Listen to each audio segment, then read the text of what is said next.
A Sundance has been a long working process where I'm building on techniques and strategies from previous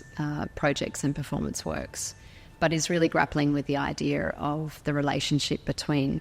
the body of a dancer in the real situation of experiencing sunlight and that particular relationship inside of the built environment or architecture.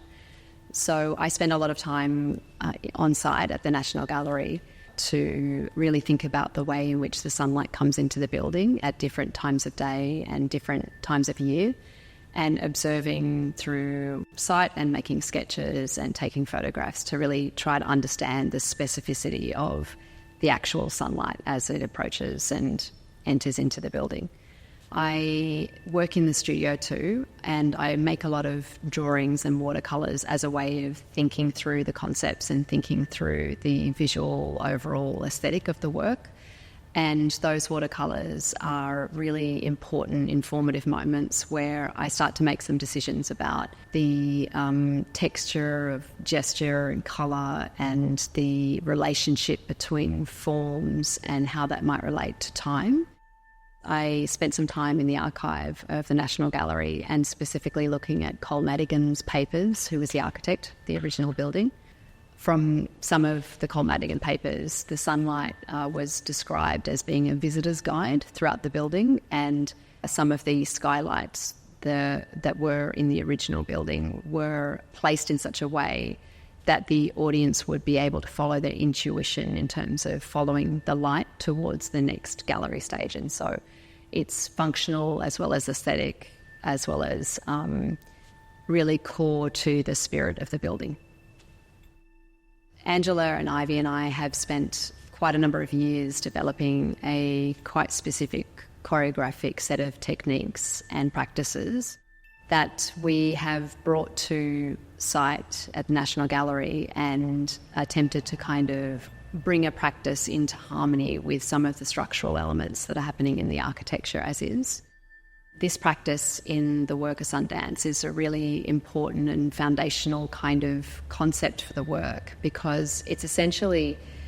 bringing to bear the idea that the sun enters the National Gallery in a particular way, and that, of course, change and unpredictability is a huge part of our relationship to the weather. And there's a beautiful effect of the way that the sun warms the skin, and the sensation of that in the body of the dancer might be perceived by somebody watching and really empathising with the way that we all know the sun can feel on our bodies. But there's also this idea that the sunlight itself might be manipulated and pulled and stretched, and more opportunity for the light to travel through the building can be encouraged through dance and through performance. Early on, I really was attracted to the idea of the geometry that's in the archive, the Colin Madigan archive, but also really expressed throughout the materiality of the building. The contrast of the triangular shape, which is everywhere and very foundational to the National Gallery's architecture, and then the round forms or circular shapes being much more organic, but also really present in the geometry of the architecture and how it materialises. One of the things that I had wanted to express and explore with the costumes was this idea of highlighting the relationship between light and shade. I think that there's a really interesting relationship between the way that costuming can spatialise a visual element in the work, but also just how the body of the dancer and the movement of the dancer and the positioning of the overall choreographic structure adds a lot of elements of chance and a temporary ephemerality to the abstract moving painting that's appearing for audiences. Sound really draws our attention to certain elements of the architecture at different times of day. There's some element of the concept of sound and that the work changes across time with certain elements of spatial location. We intend for the sound to be a kind of ambient, intuitive wayfinding device in a Sundance. One of the things that I think is really interesting about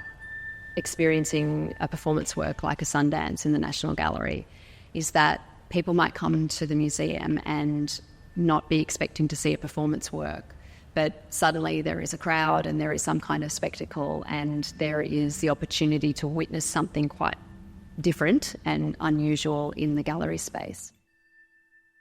One of my hopes for an experience with a Sundance for audiences is that they experience the performance, they experience dance perhaps differently to how they have before, but also that they have some sense of observing a network or a relationship between performers and the building itself and the sunlight as a whole ecology of changing parts that occurs differently in each moment.